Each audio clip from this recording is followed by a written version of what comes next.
Hi everyone, जय हिंद जय भारत। मैं आपका दोस्त राजत काफ़ी दिनों बाद एक नए टॉपिक पे वीडियो लेके आ गया है जो भारत देश के लिए और अभी पूरी दुनिया के लिए एक बर्निंग टॉपिक होगा। मणिपुर। मणिपुर भारत का सबसे प्यारा शहर, सबसे खूबसूरत शहर आज 1.5 महीने से जल रहा है। हम लोग काफ़ी न्यूज़ देख रहे हैं मणिपुर के जलने की। काफ़ी आप लोग ये दो नेम सुन रहे होंगे, कुकी और मीटी के बारे में। क्यों ये कुकी और मीटी ट्राइब्स आपस में एक दूसरे के जान के दुश्मन बन गए हैं, एक दूसरे पर हथियार तान के खड़े हुए हैं।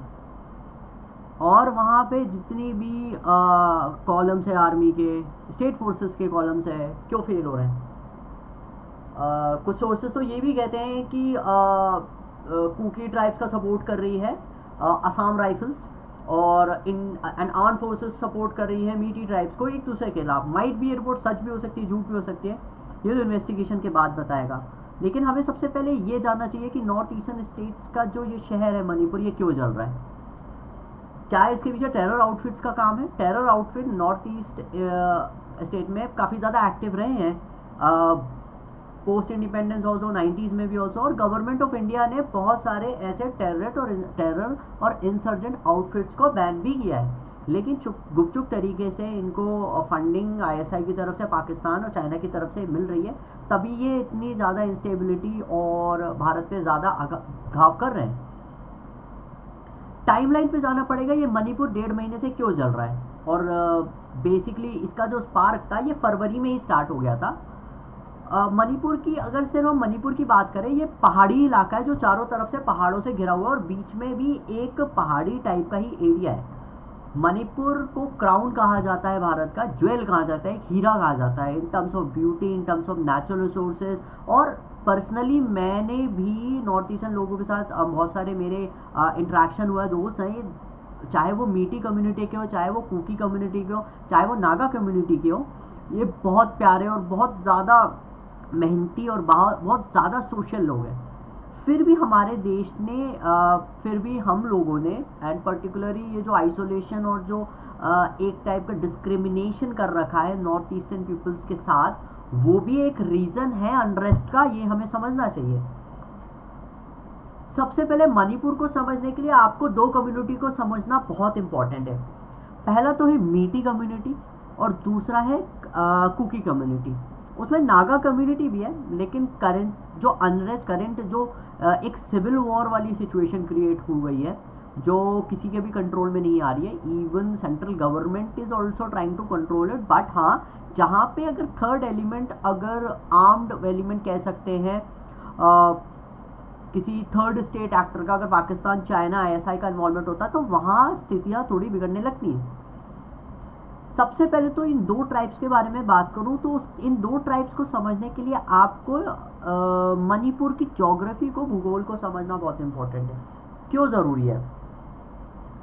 देखो, जो मीटी के लोग हैं, जो मीटी ट्राइब के लोग हैं, मीटी कम्युनिटी के लोग मेनली हिंदू पॉपुलेटेड लोग हैं, हिंदू ओरिजिन के लोग हैं। You can say that mostly Hindus मीटी कम्युनिटी से आते हैं और कुछ 8% ऑफ मुस्लिम मीटी कम्युनिटी में इन्वॉल्व है, मीन्स उनके यू कैन से दैट उनकी कम्युनिटी में आते हैं। ये सब इम्फाल रीजन में रहते हैं।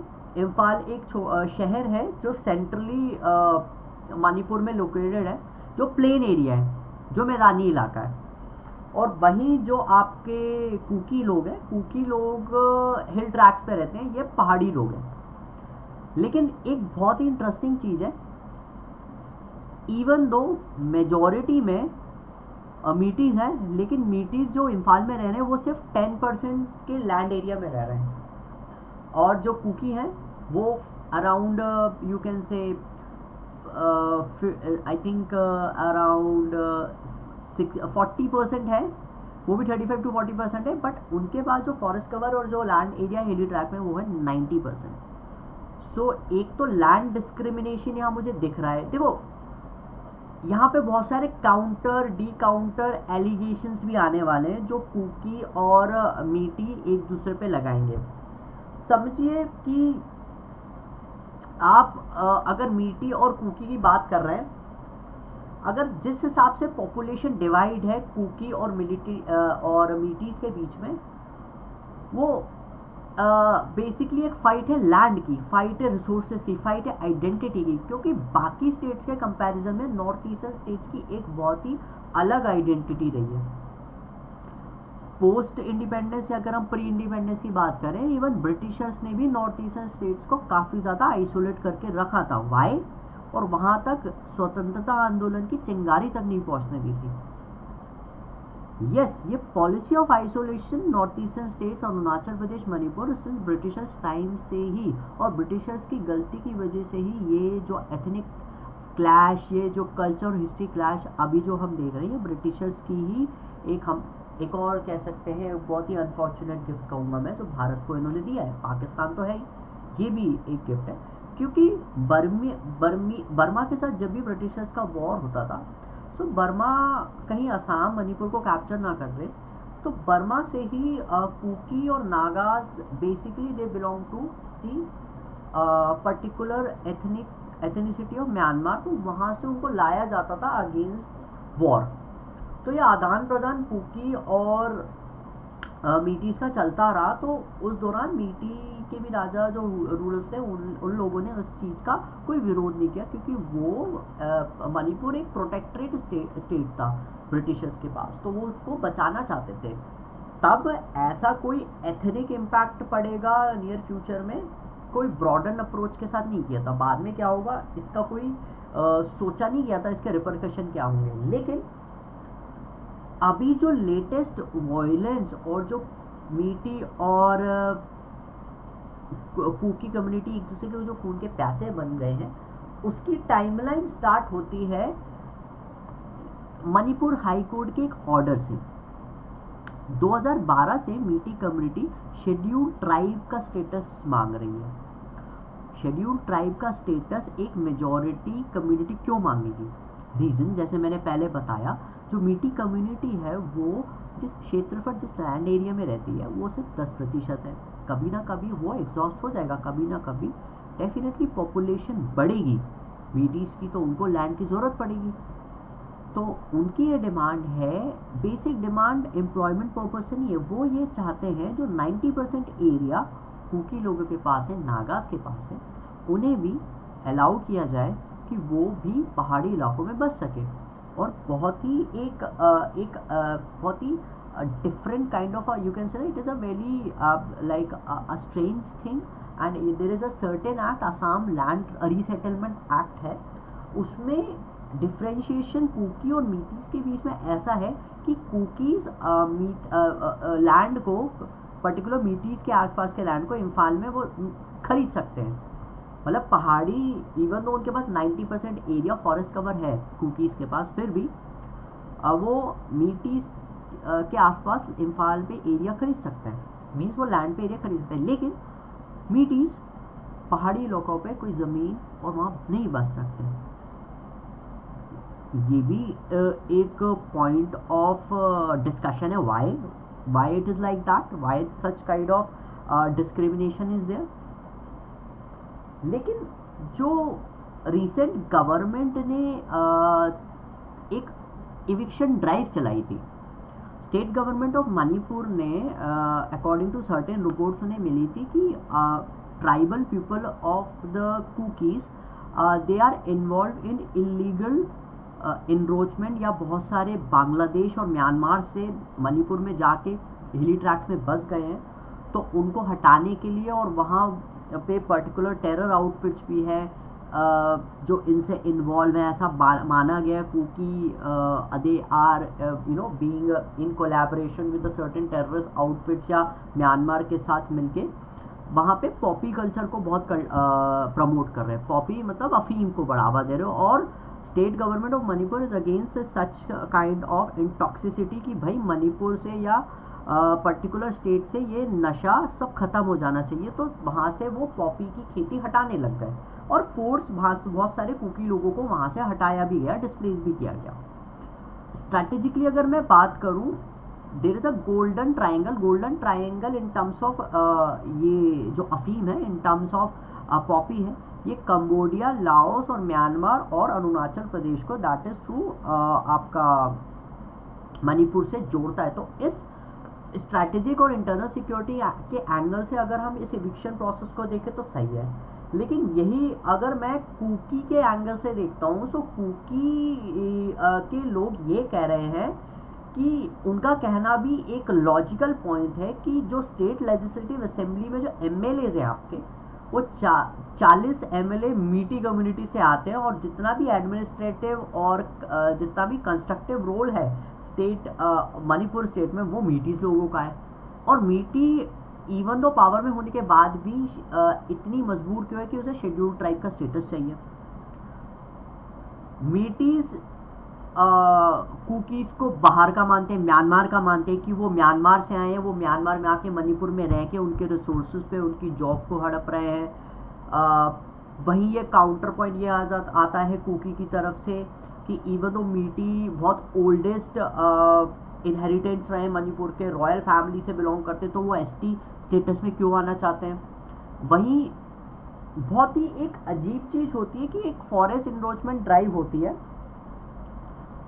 फॉरेस्ट इनरोचमेंट ड्राइव में जब ये कुकी मिलिटेंट्स को हटा दिया जाता है तो उसके लिए एक सॉलिडेरिटी मार्च होता है 3 मई को।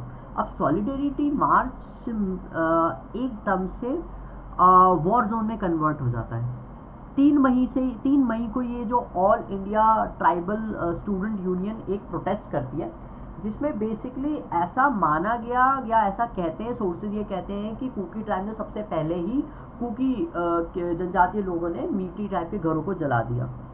बट इसका मतलब ये नहीं कि मीटी लोगों ने कुछ नहीं किया। काउंटर रिएक्शन दोनों की तरफ से अभी करेंटली सेम रहा है। जो अभी मणिपुर जल रहा है वो कुकी और मीटी दोनों की वजह से जल रहा है और इंसर्जेंट ग्रुप की हेल्प से ही चल रहा है। लेकिन अगर मैं सेकेंड ट्रिगर की जो बात करूं, जो पिटीशन फाइल हुई थी मणिपुर हाई कोर्ट ने काफ़ी ज़्यादा जल्दी ये डिसीजन दे दिया, जिस वजह से ये आग भड़की है। ये हमें एक्सेप्ट करना चाहिए। इवन होम मिनिस्टर ने भी अपने स्पीच में कहा, जब ये अभी 4 दिन के दौरे पर आए थे, जहाँ पे इन्होंने I think nearly around 4 things इन्होंने 4 चीज़ों की घोषणा की है। ये साइकोलॉजी अगर हम देखें कि ये इंटरनल वॉर तो नहीं है, बट ये एथनिक वॉर तो है। एथनिक वॉर तो होना ही था क्योंकि ये पास्ट की गलतियों का नतीजा है।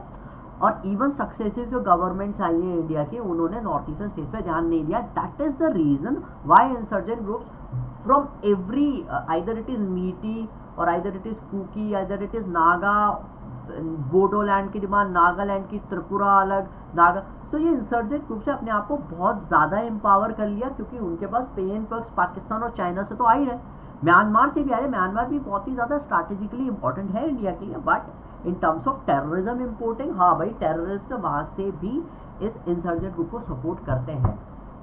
अगर आप किसी चीज़ को ज़्यादा टाइम तक निगलेक्ट करोगे तो अगर एथनिसिटी को ज़्यादा दिनों तक करोगे तो आज जो मणिपुर जल रहा है ये कल नॉर्थ ईस्ट भी जल सकता है, कल कोई दूसरा स्टेट भी ऐसी जल सकता है। एक इमिग्रेशन और एक माइग्रेशन दोनों ही रिस्पॉन्सिबल है।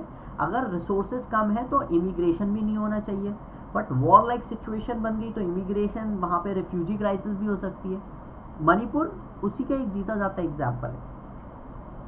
अब जैसे मैंने आपको सर्टेन रूल्स बताए, जैसे Assam Manipur land settlement rule ये कहता है कि मीटी लोग कुकी के आसपास मतलब फॉरेस्ट में लैंड नहीं ले सकते, लेकिन कुकी लोग मणिपुर इम्फाल में आके लैंड को खरीद सकते हैं। सबसे पॉइंट ऑफ एक जो कन्फ्लिक्ट है एक तो ये है।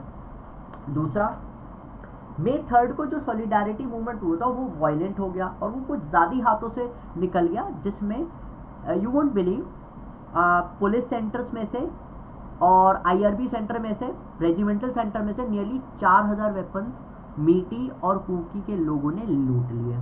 सो imagine they are holding and they are fighting with AK-47। और प्रॉब्लम विद द मणिपुर की अभी नहीं है, ये एक पास्ट 1950 से ही ये प्रॉब्लम चली आ रही है। डार्क वायलेंट हिस्ट्री रही है मणिपुर में। 50s में ग्रेटर नागालैंड मूवमेंट फिजो स्टार्ट करता है, उसकी डिमांड पूरी नहीं होती तो वो इंडिपेंडेंट नागालैंड की डिमांड करने लगता है। इंडियन गवर्नमेंट सप्रेस कर देती है इन मूवमेंट्स को उस टाइम पे, बट पॉइंट ये है कि कुछ ऐसे मॉडरेट ग्रुप भी थे जो एक्सट्रीमिज्म में बिलीव नहीं करते थे, जिन्हें ऑटोनॉमी से मतलब था।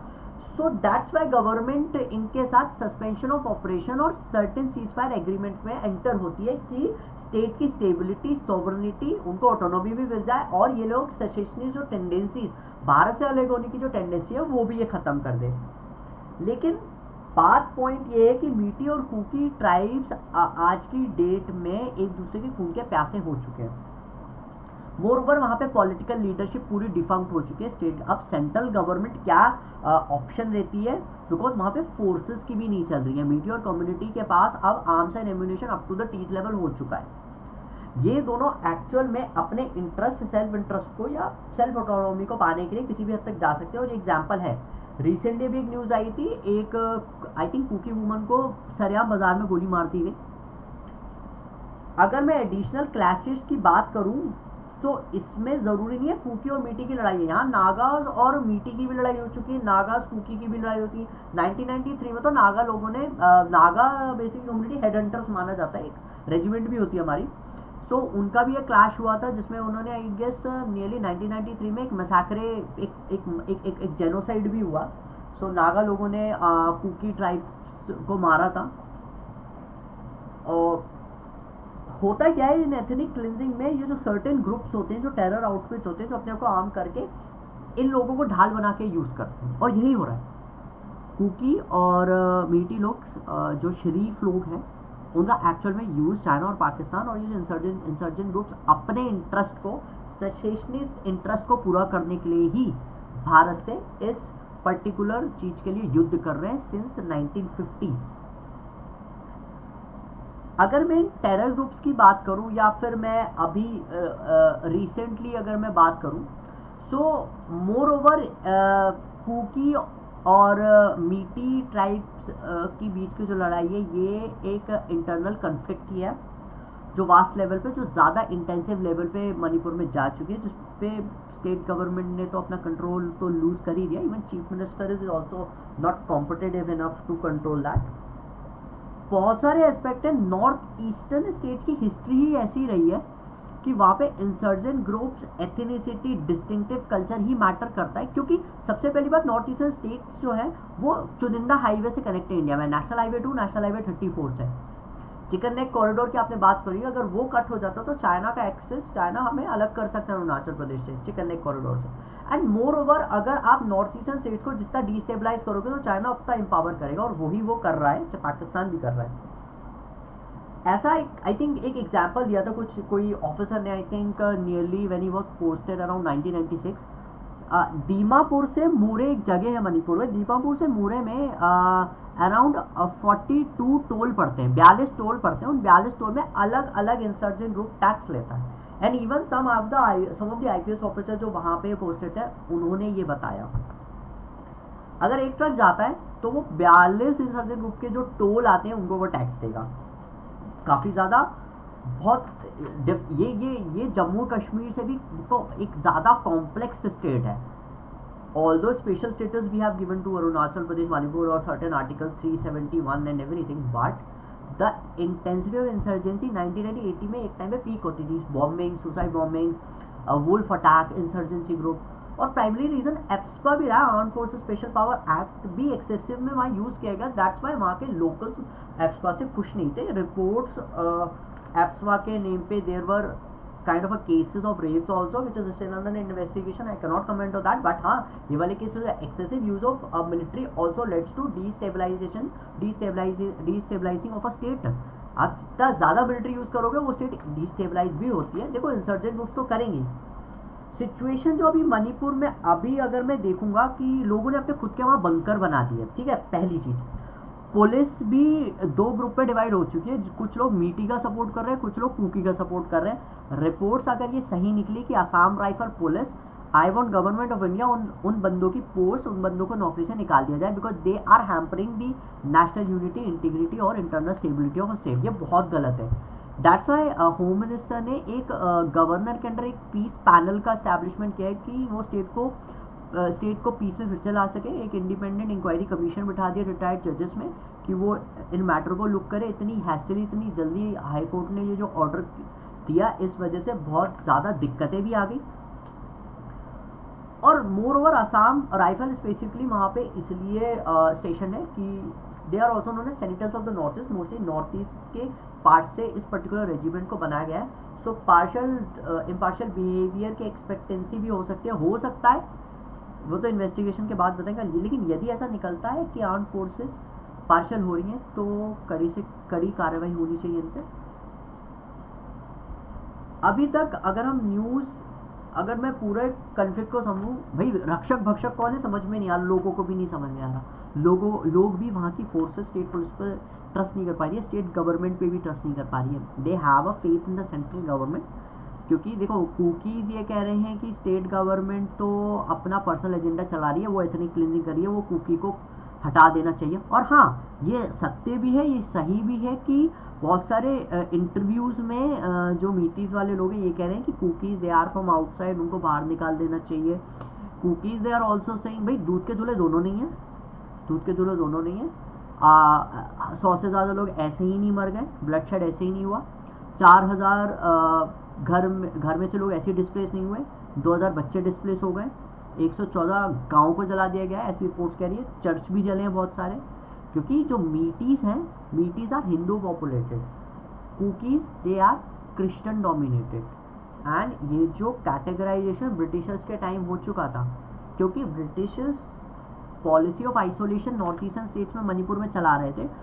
एक बहुत इंपॉर्टेंट एलिमेंट वो ये चल रहे थे कि वो वहाँ पे क्रिश्चियन मिशनरीज को ज़रूर भेजते, और क्रिश्चियन मिशनरीज की वजह से ही क्रिश्चियन कन्वर्जन रेट रहा। लेकिन जो क्रिश्चियन मिशनरीज को आगे जाके इस चीज़ को इन टर्म्स ऑफ प्रोग्रेसिव एजुकेशन भी प्रोवाइड करी गई थी, उसका फ़ायदा नागालैंड और मिजोरम ने उठाया। They are the most you can say literacy rate में सबसे ज़्यादा हाईएस्ट स्टेट है। लेकिन इनस्टेबल स्टेट में ये मणिपुर रह गया, आपका नागालैंड रह गया। So policy of isolation of Britishers historical गलतियाँ ही रिस्पॉन्सिबल है आज जो अभी जो कन्फ्लिक्ट चल रहा है। जैसे मैंने आपको ब्रिटिशर्स के बारे में बताया, देखो मीटीज़ तो 2012 से लगेंगे उन्हें शेड्यूल ट्राइब का स्टेटस मिल रहा है, लेकिन 1933 में ब्रिटिशर्स ने मीटीज़ को कहा था कि आप शेड्यूल ट्राइब का भाई स्टेटस ले लो, तब मीटीज़ ने मना कर दिया था।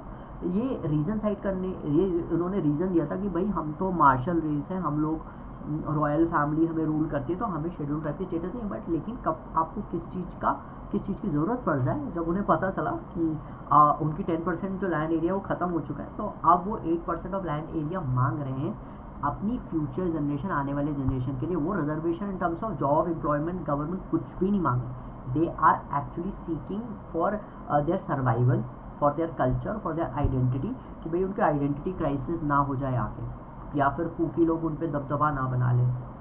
ये रीजनलिज्म का एस्पेक्ट है, ये रीजनलिज्म हर स्टेट में। 2012 से मीटीज़ ये डिमांड करे कि उन्हें शेड्यूल ट्राइब स्टेटस मिल जाए। रीज़न है 51 के कंसेंसस में ये लोग 51% पे थे मीटीज़, 2000 के कंसेंसस के हिसाब से ये अब 40% रह गए। ये कंसर्न है मीटीज़ का। लेकिन ये बात भी एक्सेप्टेबल है कि म्यांमार से बहुत सारे रेफ्यूजीज़, बांग्लादेश से बहुत सारे रेफ्यूजीज़ असम की, आपके पूरे नॉर्थ ईस्ट की डेमोग्राफी को चेंज कर रहे हैं और ख़त्म भी कर रहे हैं।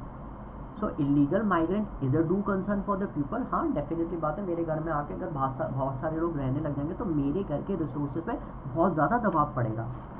बट अगर रीजनलिज्म का एस्पेक्ट है, ये रीजनलिज्म हर स्टेट में। 2012 से मीटीज़ ये डिमांड करे कि उन्हें शेड्यूल ट्राइब स्टेटस मिल जाए। रीज़न है 51 के कंसेंसस में ये लोग 51% पे थे मीटीज़, 2000 के कंसेंसस के हिसाब से ये अब 40% रह गए। ये कंसर्न है मीटीज़ का। लेकिन ये बात भी एक्सेप्टेबल है कि म्यांमार से बहुत सारे रेफ्यूजीज़, बांग्लादेश से बहुत सारे रेफ्यूजीज़ असम की, आपके पूरे नॉर्थ ईस्ट की डेमोग्राफी को चेंज कर रहे हैं और ख़त्म भी कर रहे हैं। So illegal migrant is a due concern for the people. हाँ, डेफिनेटली बात है, मेरे घर में आके अगर बहुत सारे लोग रहने लग जाएंगे तो मेरे घर के रिसोर्सेज पे बहुत ज़्यादा दबाव पड़ेगा। बट अगर मैं बात करूँ वे फॉरवर्ड की, सो वे फॉरवर्ड तो सबसे पहला प्राइमरी कंसर्न तो ये है कि आप सबसे पहले एडिशनल कॉलम्स भेजें और वायलेंस को रोकें। मल्टी लेवल मीटिंग्स होने चाहिए, वेरियस जितने भी स्टेक होल्डर्स हैं, अभी स्टेक होल्डर्स मीतीस को भी बुलाना चाहिए, स्टेक होल्डर्स कुकीज़ को भी बुलाना चाहिए, स्टेक होल्डर्स के नागाज को भी बुलाना चाहिए, बोडो सबको बुलाना चाहिए। स्टेट नॉन स्टेट एक्टर्स जिनके साथ अभी currently according to the suspension of agreement, जो भी एग्रीमेंट के हिसाब से जो बातचीत चल रही है, उन सबसे बात करनी चाहिए सेंट्रल गवर्नमेंट को। बिकॉज प्रेसिडेंट रूल अगर लग जाता है, president it is a not good sign for a democracy, right. और करंट अगर मैं ये बात कर रहा हूँ, सो बेसिकली जो मीटी और कुकी ट्राइब के बीच में ये जो संघर्ष है, ये जो लड़ाई है, ये पहाड़ों तक तो सीमित नहीं है, ये political, economic, socio economic level पर भी है और जियो पॉलिटिकल लेवल पे भी है। देखिए चाहे ऐसे सर्टेन केसेस अब आ रहे हैं कि कुकी मिलिटेंट, देखो कुकी मिलिटेंट्स भी इसमें इन्वॉल्व है, मीटीज मिलिटेंट ग्रुप भी इसमें इन्वॉल्व है, ठीक है। बहुत सारे दुखद मॉब लिंचिंग के केसेस हो रहे हैं, शूटिंग केसेस हो रहे हैं, क्योंकि कुकी और मीटीज के पास वो हथियार है, लूट का हथियार है, जो उन्होंने IRB centre, regimental centre, police, army इनसे छुड़ाया है। ये बहुत ही ज़्यादा एक ग्रेव कंसर्न है, बहुत ही ज़्यादा एक खतरे वाली बात है मणिपुर के लिए भी, पूरे देश के लिए भी। वाई? बिकॉज देखो अगर इम्फाल पर बर्न हो रहा है, देखिए अगर इम्फाल मीटी का इलाका अगर बर्न हो रहा है, तो वो डेफिनेटली कुकी के इलाकों को भी जलाएंगे। अगर पुलिस पर्टिकुलर सिचुएशन में अटैक हो रही है, आर्मी अटैक हो रही है, सस्पेंशन ऑफ ऑपरेशन जो एग्रीमेंट हुआ है भारत सरकार के बीच में, कुकीज़ के बीच में, मीटीज़ के बीच में, नागाज के बीच में, मॉडरेट ग्रुप जो हैं टेरर आउटफिट्स में जो मॉडरेट बन गए आगे जाके 2018 में जो साइन हुआ था, so attack on army police and everything. So इससे इन सब चीज़ों से grave concern to internal security Bharat सबके लिए होगा, कुकीज़ के लिए भी होगा एंड मीटीज़ के लिए भी होगा, नागाज के लिए भी होगा, और अदर कम्युनिटीज़ जो अरुणाचल प्रदेश में रह रही हैं। अब इसमें पुलिस तो देखिए, पुलिस तो failure of police is eminent, ये दिख रहा है, पुलिस भी वहाँ फेल है, एडमिनिस्ट्रेशन वहाँ फेल है। आर्मी की स्ट्रैटेजी देखिए, आर्मी काफ़ी टाइम से इंसर्जेंसी को वहाँ कंट्रोल कर रही है, लेकिन हमेशा उसकी स्ट्रैटेजी पर कुछ ना कुछ क्वेश्चन होता है, चाहे वो एप्सपा का एक्सेसिव यूज़ हो सॉरी, चाहे अभी करंट एस्पेक्ट में उनके खिलाफ आर्मी को पहली बार ये कहना पड़ रहा है कि भाई हम बायस नहीं हैं। It's a very grave concern. Assam Rifles और कुकी का क्या कोलैबोरेशन है, वो मीटी को ख़त्म करने जाते हैं, या फिर आपका कुकी असम राइफल का कोलैबोरेशन है, क्या वो मीटी को ख़त्म करना चाहिए, मीटी क्या आर्मी का कोलैबोरेशन है, क्या कुकी को ख़त्म करना चाहती है। बहुत सारे सोर्सेज, बहुत सारे लोगों से ये बात वहाँ पता चल रही है। देखिए होल जो पूरी जो पूरी नॉर्थ ईस्ट में जो इंसर्जेंसी है, इसका वे फॉरवर्ड देखो, वे फॉरवर्ड तो वो कंप्लीट इम्पार्शियल इन्वेस्टिगेशन होना चाहिए रिटायर्ड सुप्रीम कोर्ट के जज से, और वहाँ के रिटायर्ड जजेस जो हाई कोर्ट के रहे हैं। कुछ इन्वेस्टिगेशन अभी रिपोर्ट आ रही है सीबीआई करेगी, कुछ रिटायर्ड जजेस करेंगे, गवर्नर की पीस प्रोसेस को लीड करेंगे। जो मीटी और कुकी की ट्राइब है, अब ये it is a specific, it is a clash of civilisation, ये सर्वाइवल ऑफ द फिटेस्ट, और ये एक सर्वाइवल वाली बात हो गई है। देखिए मीटीज़ के पास लैंड नहीं रह गया है उसकी फ्यूचर जनरेशन के लिए। कुकीज़ नहीं चाहते उनके फॉरेस्टेड एरियाज़ में मीटीज़ आए, उनके हिसाब से मीटीज़ तो रॉयल फैमिली को बिलोंग करते थे, तो वो एसटी ट्राइब में क्यों आना चाहते हैं, उनको तो आना ही नहीं चाहिए। मोर ओवर जो 26 अप्रैल का ये जो ऑर्डर आया है, क्वेश्चन है क्या वो बहुत ज़्यादा जल्दबाजी में लिया गया। Even home minister said that thing in his speech that it was a hasty decision taken by the Manipur high court on 26 अप्रैल। बात 3 मई को इतनी क्यों बिगड़ गई कि आपने हर जगह ब्लॉकेज कर दिया। मीटीज़ लोगों के स्टेक होल्डर्स ये कह रहे हैं, देखो दोनों कम्युनिटी के लोग एक दूसरे के ऊपर ब्लेम गेम कर रहे हैं, दोनों कम्युनिटी कम नहीं है इन टर्म्स ऑफ डिस्टेबलाइजिंग दी मणिपुर, दोनों ही रिस्पॉन्सिबल है। लोगों के स्टेक होल्डर, जो जेन्युइन स्टेक होल्डर जो पीस चाहते हैं, चाहे वो मीटी कम्युनिटी के हो, चाहे वो कुकी कम्युनिटी के हो, उनको बैठ के बातचीत करनी चाहिए गवर्नमेंट के साथ, आर्म फोर्सेस के साथ, स्टेट पुलिस के साथ, और एक वे फॉरवर्ड पे काम करना चाहिए। हाँ, पॉपी कल्चर को नहीं प्रमोट करना चाहिए, और अगर insurgent and definitely insurgent groups of Pakistan, India, इन सब पाकिस्तान एंड चाइना इनका हाथ है, तो उनका डेफिनेटली एक एसओपी के अकॉर्डिंग ऑपरेशन चलाना चाहिए। और रेसिडेंट्स जितने भी हैं अरुणाचल प्रदेश में, उनको ये बता देना चाहिए that they are an integral part of India, they have certain autonomy जो उनको दी गई है। ट्राइबल राइट्स का भी हम ध्यान रख रहे हैं, कहीं अगर कुकी के ट्राइबल राइट्स अगर हैम्पर हो रहे हैं मीटीज़ के द्वारा, वो भी देखना चाहिए। क्या मीटीज़ परेशान हो रहे हैं, उनका कोई पर्टिकुलर रिसोर्स एग्जॉस्ट हो रहा है कुकीज़ की वजह से, ये भी उन्हें ध्यान रखना चाहिए। तो पॉलिसी फ्रेमवर्क ही ऐसा बनना चाहिए।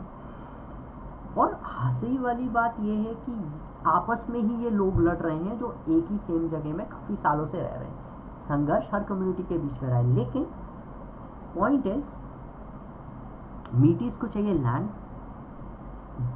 They cannot purchase land on the cookies area. Point of concern ये है। म्यांमार का terrorism is a prime example. Myanmar तो टेरर आउटफिट्स को भेजता है, बांग्लादेश म्यांमार के थ्रू इंडिया को डिस्टेबलाइज करने के लिए, that is a complete policy of China. Simple बात है। और बहुत ज़्यादा डरावनी बात यह है कि सोर्सेज से ये खबर आ रही है that snipers are use by Meiteis and as well as Kukis in terms of killing people. So ये might be it is a pre plan to 2-3 साल पहले ही इस चीज़ का प्लानिंग हो गए हो भी सकता है। सो आर्म्ड रिबेलियन भी हो सकती है और स्टेट और भी चल सकता है। मैं नहीं चाहता और पूरा देश नहीं चाहता। सो जल्दी से जल्दी इस चीज़ पे कुछ ना कुछ बहुत ही स्ट्रिंजेंट एक्शन होना चाहिए, जिसमें police, arm forces, state government and जितने भी स्टेक होल्डर्स हैं उनको कोलैबोरेट होना चाहिए। बाकी I would request Manipur, to all the Meiteis, to all the Kuki tribes, please ensure peace। आप एक दूसरे के भाई हो, आप एक दूसरे के दुश्मन नहीं हो। And trust the process, trust the constitutional approach of the government. और ये सब आगजनी को बंद करिए। आप भारत का हिस्सा हैं और रहेंगे, और आपके राइट्स का हनन यदि हो रहा है सो इसके एक इंडिपेंडेंट इन्वेस्टिगेशन भी होगी। एंड इन टर्म्स ऑफ अगर मैं बात करूँ in terms of criticising the government और the state government at this point of time when a country national interest is primarily internal security is the grave concern, तो उसमें हम सब लोगों को एक साथ मिलकर काम करना चाहिए। यहाँ पे कोई ब्लेम गेम, पॉलिटिसाइजेशन नहीं होना चाहिए। बाकी नॉर्थ ईस्टर्न स्टेट्स की history is complete of insurgency, उसकी मैं एक अलग वीडियो लेके आऊँगा। करंट एस्पेक्ट अभी मणिपुर का इसलिए इम्पॉर्टेंट है क्योंकि ये ट्रेंडिंग सबसे ज़्यादा हॉट टॉपिक है। मीटीज़ और जो कुकीज़ के बीच में इंटरनल कन्फ्लिक्ट चला है, ये एक एथनिकल और हिस्टोरिकल कन्फ्लिक्ट है। आप लोगों को ये ध्यान रखना है, ये एक इंटरनल कन्फ्लिक्ट और वॉर जोन वाली कन्फ्लिक्ट, ये सिर्फ सर्वाइवल और लैंड की जड़ जोरू और ज़मीन वाला जो कंसेप्ट है, यहाँ मणिपुर में अभी ये अप्लाई हो रहा है। Third party non state actor Pakistan, China तो इन्वॉल्व है ही, बट मोर ओवर एम्फेसिस ये है कि कुकी और मीटी ट्राइब्स की ही आपस की जो कन्फ्लिक्ट है वो भी ज़्यादा इंटेंसिटी से बढ़ गई है पिछले 1.5 महीने में, जिसकी जो टाइमलाइन है ये तो 1950s प्री ब्रिटिश एरा से चल रही है। सक्सेसिवली 2015-12 से इसकी इंटेंसिटी बढ़ती गई है। बाकी अगर कंपेयर करें नागालैंड और मिजोरम में, they are doing it fine in terms of development parameters. और एक रीज़न ये भी है कि नॉर्थ ईस्टर्न स्टेट्स में इंफ्रास्ट्रक्चर कमी होने की वजह से भी बहुत सारे इश्यूज क्रिएट हुए हैं, क्योंकि हिली एरिया है पूरा। ऑल्दो मल्टीलेटरल हाईवे, हम ऑल्टरनेटिव हाईवे म्यांमार और बांग्लादेश से मिलकर इन सबको कनेक्ट करना चाह रहे हैं, and the government of India is doing it. Rest let's hope for the best. Peace should prevail in the current और हमेशा अरुणाचल प्रदेश में, मणिपुर में। बाकी आप अपना ध्यान रखें, अपने अंदर की सिग्मा को कभी ना ख़त्म होने दें। जय हिंद, जय भारत।